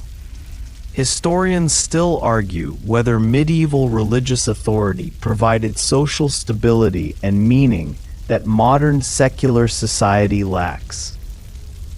But contemporary accounts suggest that medieval people lived in constant fear of supernatural punishment and religious persecution that created anxiety and conformity rather than genuine spiritual fulfillment.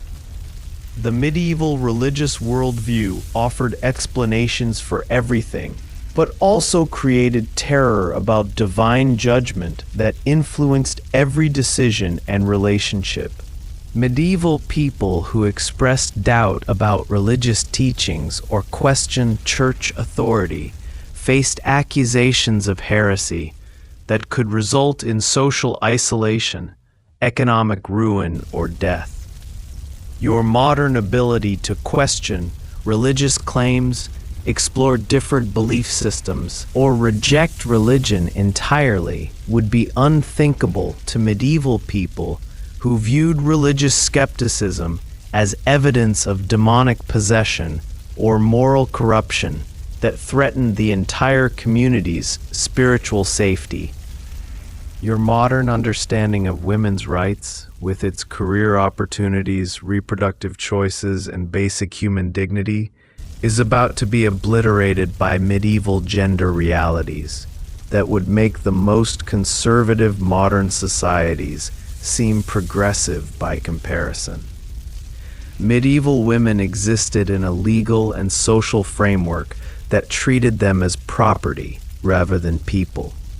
With fewer rights than domestic animals and approximately the same level of personal autonomy as furniture. Your feminist awakening is about to meet medieval reality with all the gentleness of a brick wall to the face. Medieval women's legal status was determined entirely by their relationships to men, creating a system where women literally could not exist as independent legal entities. Unmarried women were controlled by their fathers. Married women were controlled by their husbands. And widowed women were often controlled by their deceased husband's male relatives or their own adult sons. Your modern ability to sign contracts, own property, make financial decisions, or represent yourself legally would be impossible in medieval times, where women needed male permission for virtually every aspect of their lives.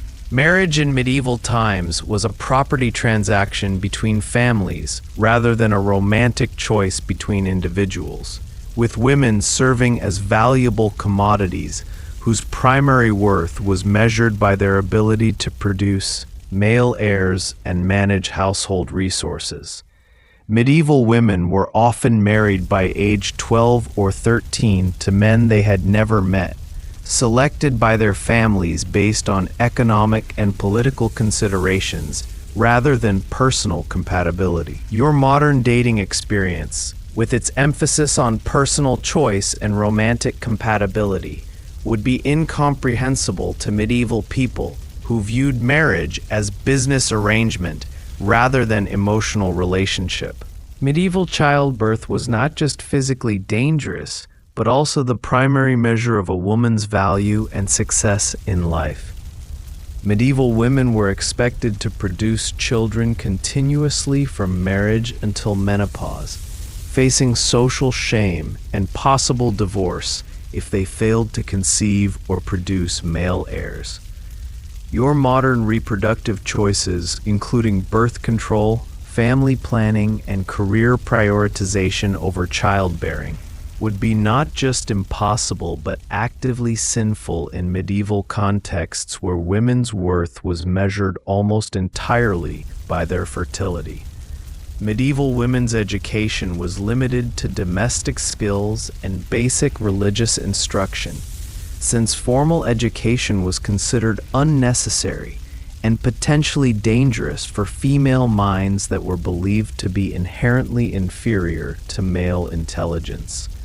Medieval women were forbidden from attending universities, reading advanced texts, or participating in intellectual discussions that might challenge their designated roles as wives and mothers. Your modern educational opportunities, from elementary school through advanced degrees, represent intellectual freedom that medieval women couldn't even imagine. Medieval women's work was constant and exhausting, but rarely recognized or compensated, since their labor was considered part of their natural duty rather than valuable economic contribution. Medieval women managed households, raised children, produced textiles, prepared food, and often contributed to agricultural or craft work while receiving no wages, recognition, or legal protection for their efforts.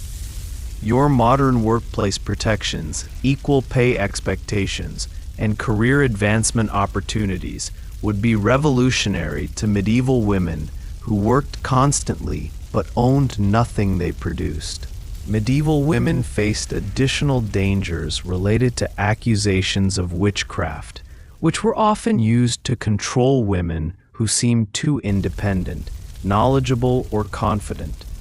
Medieval women who practiced herbal medicine, lived alone, expressed strong opinions, or simply made enemies could face accusations of supernatural evil that resulted in torture, trial, and execution. Your modern ability to live independently, practice alternative medicine, or express unpopular opinions would be literally life-threatening in medieval communities where female independence was viewed as evidence of demonic influence. Medieval women's clothing was designed to restrict movement and emphasize their subordinate status through heavy fabrics, constraining designs, and symbolic elements that advertised their ownership by men. Medieval women wore clothing that made running, climbing, or defending themselves nearly impossible, while also marking their social status and availability through colors, styles, and accessories that were regulated by law.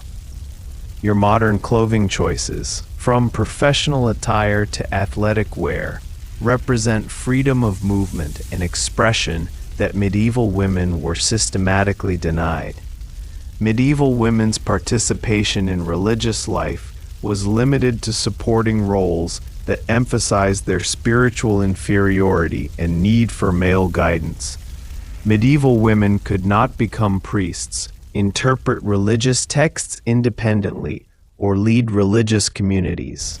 Though some women found limited autonomy in convents that offered escape from marriage and childbearing. Your modern religious equality and leadership opportunities would be heretical to medieval religious authorities who viewed female spiritual leadership as contrary to divine order. Medieval women who violated gender expectations faced punishments that were often more severe than those imposed on men for similar behaviors. Since female disobedience was viewed as particularly dangerous to social order, medieval women who committed adultery faced death while their male partners received lighter penalties. Women who spoke against their husbands could be legally beaten, and women who tried to control their own property faced legal action to restore male authority. Your modern legal equality and domestic violence protections represent rights that medieval women died trying to achieve. Historians still argue whether some medieval women found ways to exercise influence and autonomy within their restricted circumstances, but contemporary legal documents and social records suggest that medieval women lived in constant fear of male authority that could destroy their lives for any perceived disobedience or independence. Medieval women who managed to achieve any level of autonomy did so by working within systems designed to control them, rather than through any recognition of their inherent human rights. Medieval women's daily lives were shaped by constant surveillance from family members, neighbors, and religious authorities, who monitored their behavior for any signs of improper independence or moral corruption. Your modern privacy rights and personal autonomy would be meaningless in medieval communities, where women's behavior was everyone's business, and any deviation from prescribed gender roles could result in social ostracism, physical punishment, or worse. Your modern travel experience with its GPS navigation, reliable transportation, and predictable arrival times is about to be replaced by medieval journey realities that make your worst airline delays seem like minor inconveniences. Medieval travel was dangerous, unpredictable, and often deadly, combining poor roads with violent criminals, unpredictable weather, and navigation methods that were approximately as reliable as throwing darts at a map while blindfolded. Your travel insurance definitely doesn't cover medieval journey hazards, and honestly, no amount of coverage would be adequate for the risks you're about to face.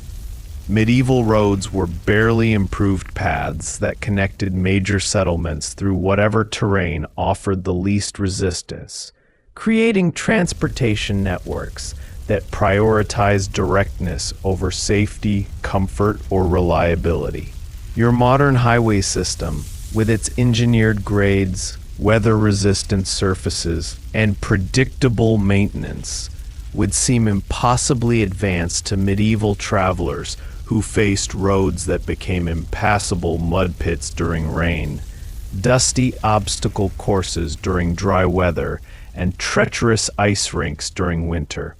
Medieval road maintenance was virtually non-existent, meaning that bridges collapsed regularly, potholes could swallow entire carts, and fallen trees might block passages for months before anyone cleared them. Medieval bandits were a constant threat to travelers, operating with the efficiency of modern organized crime, but with medieval weapons and absolutely no concern for leaving witnesses alive. Medieval highways were hunting grounds for criminals who knew that travelers carried valuable goods, had limited means of defense, and were far from any effective law enforcement.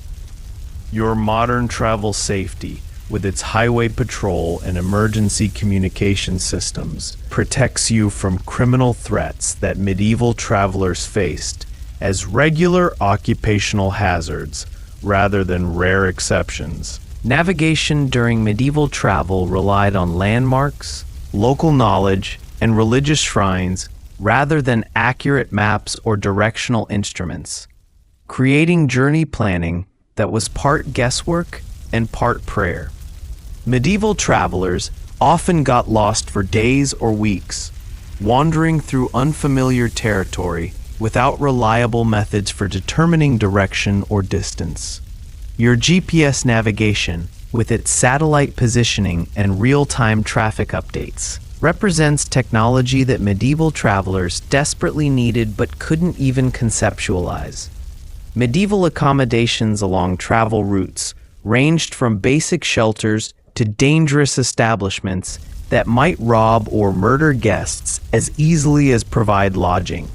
Medieval inns were often dirty, crowded, and unsafe places where travelers shared beds with strangers, stored their belongings without security, and ate food of questionable quality while hoping they would wake up alive and with their possessions intact. Your modern hotel industry, with its standardized cleanliness and guest safety protocols, offers accommodations that would seem luxurious beyond imagination to medieval travelers accustomed to sleeping in hay with one eye open. Medieval transportation technology was limited to walking, riding animals, or using carts that offered minimal comfort and frequent mechanical failures. Medieval travelers faced journey times that were measured in weeks or months, rather than hours or days, creating travel schedules that required extensive planning and preparation for expeditions that might last longer than modern people stay in single jobs. Your modern transportation speed and reliability allow you to travel distances in hours that would have taken medieval people months to complete, assuming they survived the journey at all. Weather during medieval travel could turn minor inconveniences into life-threatening emergencies. Since travelers had limited protection against storms, temperature extremes, or seasonal changes, medieval travelers caught in blizzards, rainstorms, or heat waves often died from exposure, dehydration, or hypothermia because they lacked adequate clothing, shelter, or emergency supplies. Your modern weather forecasting and climate-controlled transportation protect you from weather hazards that regularly killed medieval travelers who faced natural elements with minimal preparation or protection. Medieval travel required carrying significant supplies for journeys that might last weeks or months, creating logistical challenges that would overwhelm modern travelers accustomed to purchasing necessities along their routes. Medieval travelers needed to pack food, water, clothing, tools, weapons, and trade goods, while also managing pack animals, navigation equipment, and emergency supplies for situations that could arise during extended journeys. Your modern travel convenience, with its readily available services and predictable infrastructure, eliminates supply challenges that made medieval travel expeditions resemble military campaigns. Communication during medieval travel was nearly impossible, since travelers had no way to contact their destinations, report delays, or request assistance when problems occurred. Medieval families often didn't know for months whether their traveling relatives had arrived safely, died en route, or simply decided to settle elsewhere along their journey. Your modern communication technology, with its instant messaging and location sharing, provides travel security that medieval people couldn't achieve even with elaborate planning and preparation. International travel in medieval times involved language barriers, currency exchanges, and cultural differences that could create misunderstandings with deadly consequences. Medieval travelers often couldn't communicate with local populations, didn't understand local laws or customs, and carried trade goods that might be considered illegal or offensive in different regions. Your modern international travel, with its standardized protocols and diplomatic protections, navigates cultural differences that could trap medieval travelers in foreign locations for years or result in imprisonment or execution for cultural misunderstandings. Historians still argue whether medieval people were more adventurous than modern travelers because they undertook journeys despite enormous risks. But contemporary travel accounts suggest that medieval people traveled only when absolutely necessary and viewed long-distance travel as potentially suicidal endeavors that were undertaken only for urgent economic, religious, or political reasons. Medieval travel was survival challenge rather than leisure activity, creating journey experiences that modern adventure tourists couldn't handle, even with their modern equipment and support systems. Medieval pilgrimage was often the only socially acceptable reason for long-distance travel, combining religious devotion with journey hardships that were viewed as spiritual exercises rather than transportation challenges. Medieval pilgrims traveled hundreds of miles on foot, carrying minimal supplies and depending on religious charity for food and shelter, while facing all the same dangers that threatened secular travelers. Your modern religious tourism, with its comfortable transportation and tourist-friendly accommodations, represents pilgrimage luxury that medieval religious travelers would consider spiritually corrupting. Your modern death experience, with its medical intervention, pain management, and dignified end-of-life care, is about to be replaced by medieval mortality realities that would make your worst hospital stay seem like a luxury spa vacation. Medieval death was brutal, often painful, and frequently premature, striking without warning and offering minimal comfort during the dying process. Your advanced directives and palliative care options are about to become medieval impossibilities in a world where death was a constant companion rather than a distant medical eventuality. Medieval people died young and often, with life expectancy hovering around 30 to 40 years for those lucky enough to survive childhood, creating communities where death was a daily occurrence rather than a rare tragedy. Your modern expectation of living into your 70s or 80s would seem impossibly optimistic to medieval people who planned their entire lives around the assumption that death could arrive at any moment without warning. Medieval families were constantly grieving recent losses, while simultaneously preparing for future deaths that were statistically inevitable rather than merely possible. Childhood mortality in medieval times was so common that parents often delayed naming children until they showed signs of surviving their first year, creating emotional distance designed to protect families from the psychological devastation of repeated infant deaths. Medieval children died from diseases, accidents, malnutrition, and infections that would be easily preventable or treatable with modern medical care. Your modern pediatric medicine, with its vaccination programs and specialized care, protects children from mortality rates that would horrify any modern parent. Medieval dying was often a public community event rather than a private medical situation. Since homes were small, privacy was limited, and death was considered a spiritual process that required witness and support from neighbors, family, and religious authorities.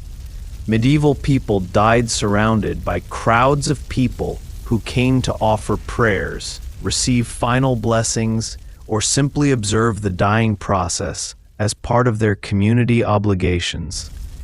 Your modern hospital privacy and controlled visiting hours would seem antisocial to medieval communities where dying alone was considered both tragic and spiritually dangerous. Pain management during medieval dying was limited to alcohol, herbal remedies, and prayer. Since effective pain medications didn't exist, and medical understanding of pain relief was minimal. Medieval people often died in agony from conditions that modern medicine could easily treat or at least make comfortable. Your modern palliative care, with its specialized pain management and comfort measures, represents medical compassion that medieval people desperately needed but couldn't access. Medieval preparation for death involved extensive religious rituals designed to ensure spiritual salvation rather than physical comfort, creating dying processes that prioritized soul preparation over bodily relief. Medieval people received last rites, confessed their sins, and participated in elaborate spiritual ceremonies while their physical symptoms were largely ignored or viewed as necessary spiritual suffering. Your modern secular approach to death, with its emphasis on dignity and comfort rather than religious preparation, would be considered spiritually reckless by medieval people who viewed death as the most important moment of their entire lives. Medieval burial practices were often rushed and basic, since preserving bodies was difficult and disease transmission was a constant concern in communities that didn't understand infection control.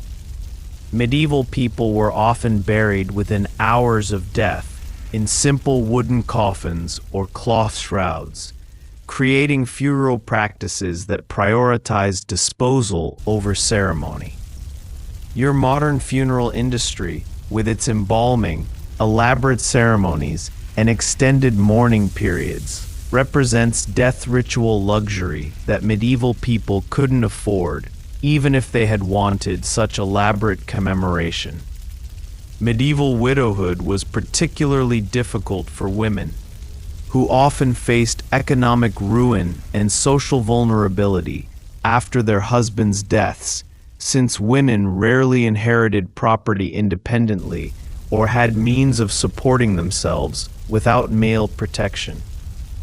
Medieval widows were often forced to remarry quickly, enter religious communities, or depend on charity to survive after losing their economic providers.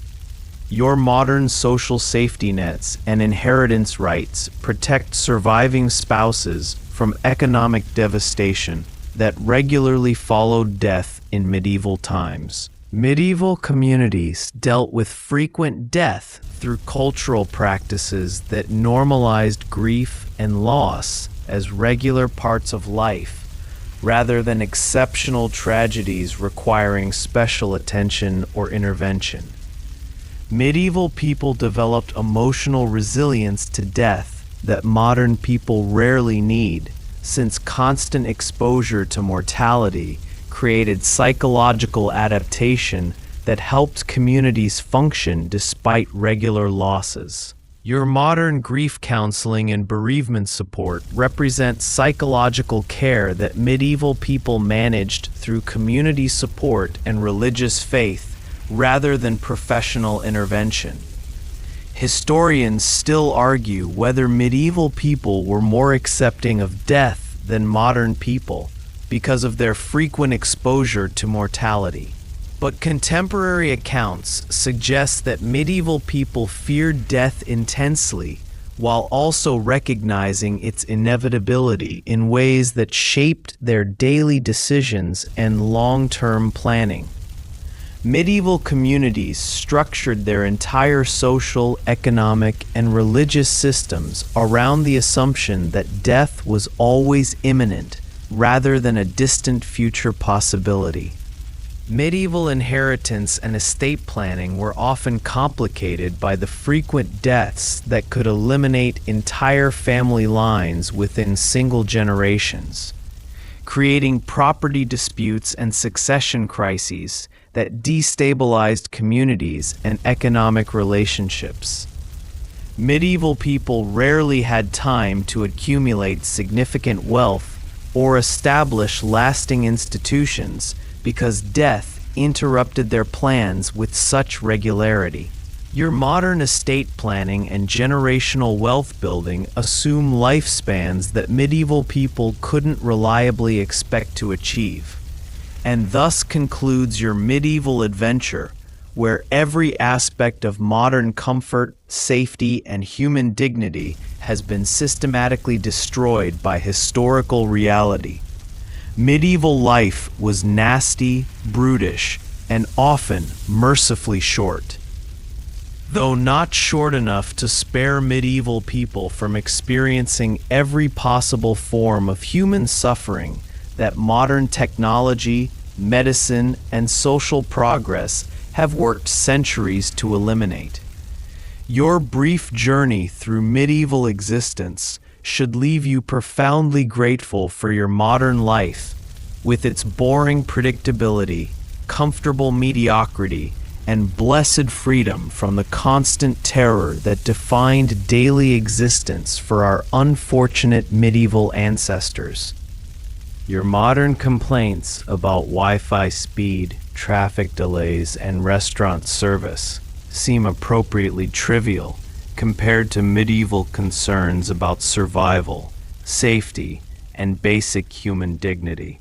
Welcome back to the 21st century, where your worst problems would seem like impossible luxury to medieval people, who would gladly trade their entire medieval experience for a single day of your comfortable, boring, wonderfully civilized modern existence.